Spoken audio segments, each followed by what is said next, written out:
नमस्कार दोस्तों, आपका स्वागत है हमारे चैनल पर, जहां पर हम आपके लिए लेकर आते हैं धमाकेदार फिल्म स्टोरीज, थ्रिलर एक्सप्लेनेशंस और रोमांचक कहानियां। आज हम जिस फिल्म की कहानी लेकर आए हैं उसका नाम है मिलर गर्ल। ये सिर्फ एक साधारण स्टूडेंट और टीचर की कहानी नहीं है, बल्कि इसमें प्यार, जुनून, लालच और बदले की एक खतरनाक दास्तान छुपी है। ये कहानी उस रेड लाइन की है जिसको कभी भी पार नहीं करना चाहिए, लेकिन जब इंसान अपने जज्बातों पर काबू नहीं रख पाता है तो उसके अंजाम कितने भयानक हो सकते हैं। यही इस फिल्म की असली थीम है। इस कहानी में हम देखेंगे कि कैसे एक यंग लड़की अपने मासूम से चेहरे के पीछे एक खतरनाक प्लान छिपाए बैठी होती है। तो चलिए अब बिना किसी देरी के शुरू करते हैं आज के इस कहानी को। Hollywood silver screen presenting millers girl. इस कहानी की शुरुआत होती है एक लड़की कायरो से, जो बेहद प्रतिभाशाली, रहस्यमयी और इंडिपेंडेंट थी। उसके माता पिता किसी दूसरे देश में रहते थे और वो एक वीरान से घर में अकेली रहा करती थी। इस अकेलेपन में उसका सबसे अच्छा साथी था लिखने का शौक।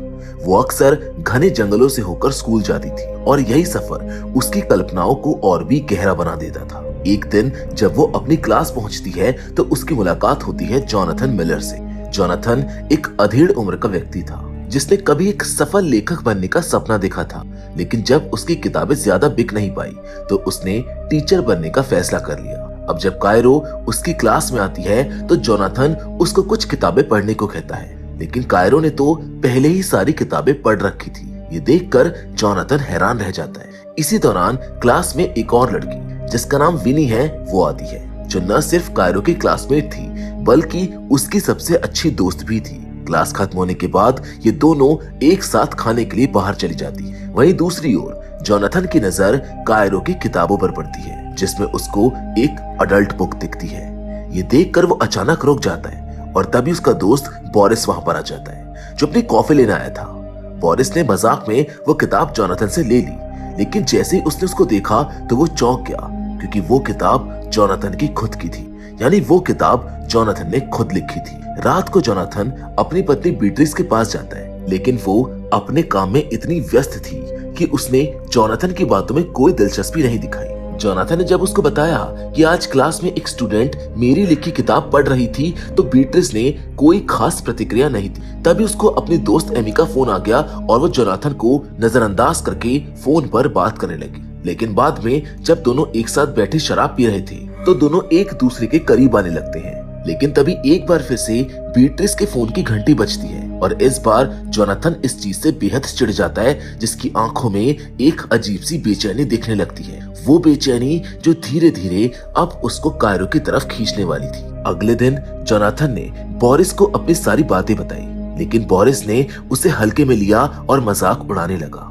तभी उनकी नजर कायरो पर पड़ी, जो जंगल के रास्ते से स्कूल आ रही थी। अब पिछली रात की अधूरी ख्वाहिशों से भरा जोनाथन उसे बहुत गौर से देखने लगा। उसकी आंखों में एक अजीब सा आकर्षण था, जैसे वो कायरो को अब और गहराई से समझना चाहता हो। उसने हल्के मुस्कान के साथ उससे पूछा कि क्या उसको जंगल से आने में डर नहीं लगता, लेकिन कायरो के जवाब ने उसको हैरान कर दिया जब उसने कहा कि वही तो जंगल की सबसे डरावनी चीज है। ये सुनकर जोनाथन जोर से हंस पड़ा, लेकिन उसकी हंसी के पीछे एक गहरी उत्सुकता छिपी हुई थी। उधर स्कूल में विनी भी जानबूझकर अपनी किताबें बोरिस के सामने गिरा देती है, जिसको देखकर बोरिस तुरंत समझ जाता है कि वो कोई खेल खेलना चाहती है। इसीलिए वो बहुत हल्के अंदाज में विनी से पूछता है कि आखिर तुम क्या चाहती हो, जिस पर विनी सिर्फ मुस्कुराती है और शरारत भरी नजरों से उसको देखने लगती है। कायरो दूर से सब कुछ देख रही थी। उसको महसूस होता है कि विनी बोरिस को छेड़ रही है, इसीलिए वो हंसते हुए विनी को पागल कहती है और फिर वो दोनों कायरो के घर चली जाती। घर पहुंचने के बाद कायरो एडमिशन फॉर्म के एक सवाल में उलझ जाती है, जिसमें उसे अपने जीवन की सबसे बड़ी उपलब्धि के बारे में लिखना था। दोनों ने इस पर काफी देर तक चर्चा की, लेकिन कोई भी ऐसा अनुभव नहीं था जो कायरो को अनोखा और अलग बनाता। तभी विनी ने मजाक में कहा कि अगर कायरो का अपने टीचर के साथ अफेयर होता तो ये एक दिलचस्प कहानी बन सकती थी। पहले तो कायरो ने इस बात को नकार दिया, क्योंकि जोनाथन उससे 20 साल बड़ा था, लेकिन विनी उसको ये समझाने लगती है कि अब ये सब बहुत नॉर्मल हो गया है और जोनाथन एक अच्छा आदमी है जो उसके पहले अनुभव के लिए बिल्कुल सही रहेगा। विनी कायरो को ये भी बताती है कि कैसे जोनाथन उसको क्लास में देखता रहता है। कायरो को चीजें अजीब लगती है, लेकिन उसके मन में जोनाथन के लिए इंटरेस्ट और बढ़ जाता है, जिसके अगले दिन वो उसे और भी ज्यादा ध्यान से देखने की कोशिश करती है। अब अगले दिन जब कायरो ने क्लास में जोनाथन की ओर देखा तो उसने भी उसको नोटिस किया और क्लास खत्म होने के बाद उससे मिलने के लिए कहा। उस दिन जोनाथन ने बोरिस को डिनर पर बुलाया, लेकिन बोरिस जाते समय मजाक में डांस स्टेप करता हुआ चला गया। जोनाथन ने उस स्टेप को दोहराने की कोशिश की और तभी वहां पर कायरो आ गई और दोनों इस बात पर हंसने लगे। जोनाथन कायरो के लिखे एक पैराग्राफ से इतना ज्यादा इम्प्रेस था कि उसने उसको पूरा याद कर लिया था। और जब कायरो ने देखा कि जोनाथन ने उसकी राइटिंग पर इतना ध्यान दिया है तो वो भी खुश हो गई। जोनाथन चाहता था कि कायरो अपने फेवरेट राइटर के स्टाइल में एक शॉर्ट स्टोरी लिखे, जिसके बदले में वो उसे मिड टर्म में पूरे अंक दे देगा। कायरो उसके इस प्रस्ताव के लिए तैयार हो जाती है, जिसके बाद वो जोनाथन को ये भी बताती है कि वो उसकी किताब भी पढ़ चुकी है। वो उसकी लिखी कई लाइनों को पूरी तरह याद रखती थी, बिल्कुल जोनाथन की ही तरह। ये देखकर जोनाथन और भी ज्यादा इम्प्रेस्ड हो जाता है और कायरो को वीकेंड पर एक खास जगह मिलने के लिए बुलाता है, जहाँ वो उसके साथ असाइनमेंट पर बात करना चाहता था। अब रात के समय जोनाथन और उसकी पत्नी बीट्रिस डिनर पर जाते हैं, जहाँ रेस्टोरेंट में वेट्रेस के रूप में विनी आती है, जो उनसे उनका ऑर्डर लेती है। बीट्रिस को इस चीज पर थोड़ा शक हो जाता है। वो जोनाथन से पूछती है कि क्या ये वही लड़की है जिसके बारे में तुम बता रहे थे। जोनाथन कहता है कि नहीं, ये कायरो नहीं बल्कि कोई और है। लेकिन बीट्रिस को अब ये साफ साफ दिखने लगा था कि जोनाथन कायरो के अंदर कुछ ज्यादा ही इंटरेस्ट ले रहा है, जिसको देखकर बीट्रिस को भी जेलेसी होने लगी थी और इतनी ज्यादा हो गई थी कि वो सबके सामने ही अपनी नाराजगी जाहिर कर देती है। वो बोरिस के सामने ही जोनाथन को टॉन्ट करती है कि उसने पहले जैसी कोई खासियत नहीं बची है, उसने कई सालों से कुछ भी नया नहीं लिखा है और अब वो सिर्फ एक आम टीचर बनकर रह गया है। जिसके बाद आगे हम देखते हैं कि वीकेंड पर कायरो उस जगह जाती है जहाँ जोनाथन ने उसको बुलाया था। जोनाथन भी उसके पीछे पीछे वहाँ पर पहुँच जाता है, जो उसके पास बैठ जाता है। वहाँ एक व्यक्ति मंच पर कविता पढ़ रहा था। जोनाथन ध्यान से उस कविता को सुन रहा था, लेकिन कायरो की नजरें तो जोनाथन पर टिकी हुई थी। कविता खत्म होने के बाद कायरो बाहर निकलती है और सिगरेट जलाती है, जहाँ कुछ ही पलों में जोनाथन भी उसके पास आता है, जिसके साथ वो सिगरेट शेयर करता है। अब अगले दिन कायरो क्लास में बेहद आकर्षक कपड़ों में आती है। सब उसको देखते ही रह जाते हैं। बोरिस इसके बारे में कायरो से पूछता है, जिस पर वो कोई जवाब नहीं देती है। अब बोरिस के जाने के बाद कायरो और जोनाथन के बीच में बातचीत शुरू होती है। वो दोनों धीरे धीरे एक दूसरे के करीब आने लगते हैं। लेकिन इसी दौरान क्लास में जोनाथन को अपनी पत्नी का मैसेज मिलता है, जिसमें उसने बाहर जाने की बात कही थी। दूसरी ओर कायरो ने जोनाथन को ये बताया कि वो किस राइटर के स्टाइल में अपनी कहानी लिखने वाली है। जोनाथन को जल्दी थी, इसलिए उसने जल्दबाजी में हाँ कह दिया और क्लास से बाहर निकल गया। लेकिन जैसे जोनाथन क्लास से निकला, विनी तुरंत उसकी टेबल पर चढ़ जाती है और मजाकिया अंदाज में कायरो को चढ़ाने लगती है। तभी बोरिस भी जोनाथन से मिलने आता है। विनी ने बोरिस को भी छेड़ने की कोशिश की, जो मजाक मजाक में उसका फोन छिपा लेती है, जिस दौरान हम कायरो को भी अपना फोन ढूंढते हुए देखते हैं। उधर जोनाथन और उसकी पत्नी के बाहर जाने का प्लान कैंसिल हो गया था, क्योंकि बीट्रिस अपने काम में व्यस्त थी। तभी जोनाथन को कायरो का फोन आता है। असल में जोनाथन गलती से उसका फोन अपने बैग में ले आया था। अब उसकी पत्नी पहले ही व्यस्त थी, इसलिए वो सोचता है कि वो कायरो का फोन खुद ही लौटाने उसके घर चला जाएगा। और जैसे ही वो कायरो के घर के बाहर पहुंचता है, तभी वहां पर बारिश शुरू हो जाती है। कायरो एक सेडक्टिव ड्रेस में बाहर आती है, जिसमें वो बेहद खूबसूरत लग रही थी। वो दोनों एक दूसरे को देखने लगते हैं, मानो जैसे बारिश की हर बूंद उनके बीच बढ़ती नजदीकियों की गवाह बन रही हो। एक ही पल में उनके बीच की सारी दूरियां मिट जाती हैं और वो दोनों एक दूसरे को किस करते हैं। इसके बाद जोनाथन अपने घर लौट आता है। उसी रात कायरो उसको एक ईमेल भेजती है, जिसमें उसकी लिखी हुई कहानी थी। इस बीच जोनाथन की पत्नी भी उससे कहती है कि वो उसके घर पे रहने से काम नहीं कर पा रही है। इस वजह से जोनाथन एक छोटे से केबिन में चला जाता है, जहाँ पहुंचकर वो कायरो की भेजी कहानी को पढ़ने लगता है। कहानी पढ़ते पढ़ते ही जोनाथन चौंक जाता है। ये एक बेहद बोल्ड कहानी थी, जिसमें एक स्टूडेंट और उसके टीचर के बीच के रिश्ते को दर्शाया गया था। ये कहानी उसकी और कायरो की तरह थी, जिसको पढ़ते पढ़ते वो इतना ज्यादा उत्तेजित हो जाता है कि वो खुद को संभाल नहीं पाता। लेकिन तभी सब कुछ बदल जाता है। अगले दिन जोनाथन कायरो को पहले की तरह कॉल नहीं करता है। ये देखकर कायरो को हैरानी होती है। वो जोनाथन से इसका कारण पूछती है। जोनाथन ठंडे लहजे में कहता है कि उसे उसकी कहानी बिल्कुल भी पसंद नहीं आई है, उसमें बहुत सारी गलतियां हैं। कायरो उसको बताती है कि ये कहानी हम दोनों की है, जिस पर जोनाथन साफ शब्दों में कह देता है कि उनके बीच कुछ भी ऐसा नहीं है, वो सिर्फ एक शिक्षक और छात्रा है। इसके अलावा उन दोनों का और कोई संबंध नहीं है। ये सुनकर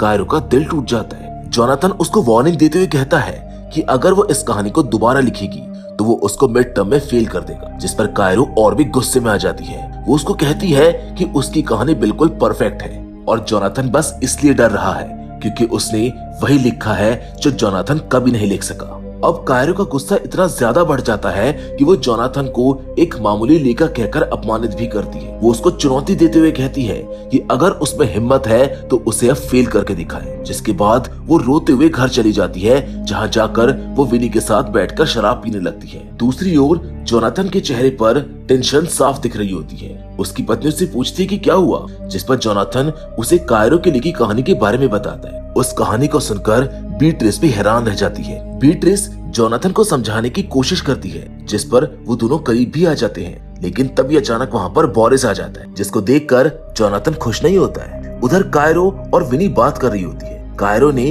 विनी से कहा कि जोनाथन ने बस दिखावा किया था कि वो उसके करीब आना चाहता है, लेकिन हकीकत में ऐसा कुछ भी नहीं था। इस बातचीत के दौरान कायरो ने विनी से बोरिस को मैसेज भेजने के लिए कहा ताकि उसका ध्यान कहीं और भटकाया जा सके। विनी ने बोरिस को छेड़ना शुरू किया, लेकिन उसके शब्दों का बोरिस पर कोई असर नहीं पड़ा। जब बोरिस ने उसकी बातों पर ध्यान नहीं दिया तो कायरो ने एक बड़ा फैसला लिया। कायरो और विनी दोनों ने अपनी हदें पार कर दी। उन्होंने एक दूसरे के करीब आते हुए अपनी तस्वीरें ली और बोरिस को भेज दी। अब जैसे ही बोरिस ने तस्वीरें देखी, वो तुरंत ही जोनाथन के घर से चला गया। उसी समय जोनाथन की पत्नी को स्कूल से कॉल आया।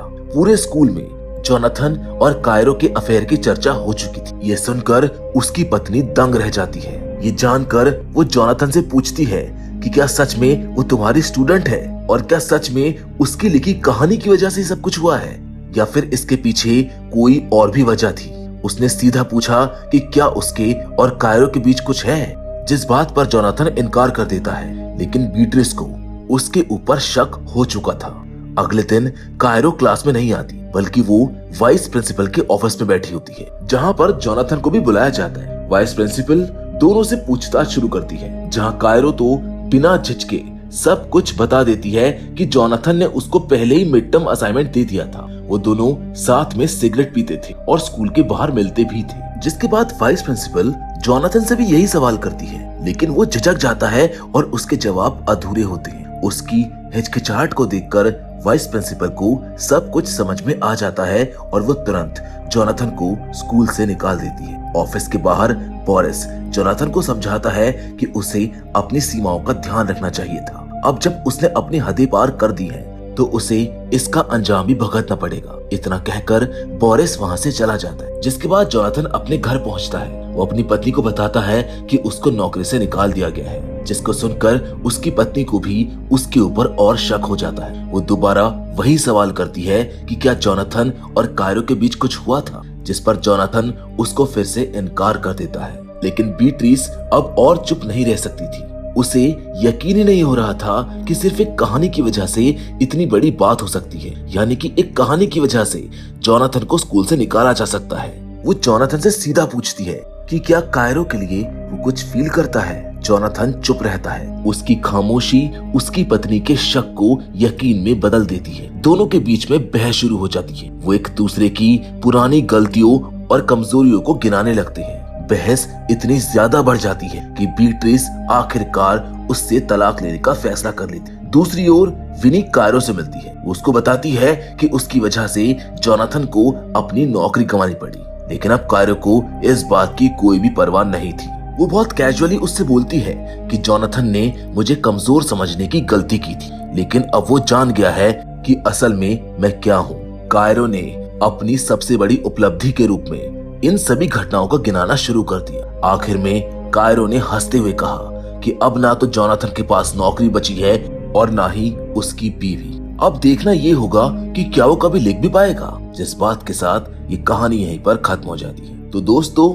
ये थी कहानी मिलर गर्ल की, जो ये सिखाती है कि कभी कभी जुनून भी बहुत खतरनाक हो सकता है। कायरो, जिसने जोनाथन की जिंदगी तबाह कर दी, वो खुद को अब विनर समझ रही थी। उसे कोई पछतावा नहीं था क्योंकि उसने जो सोचा वही किया।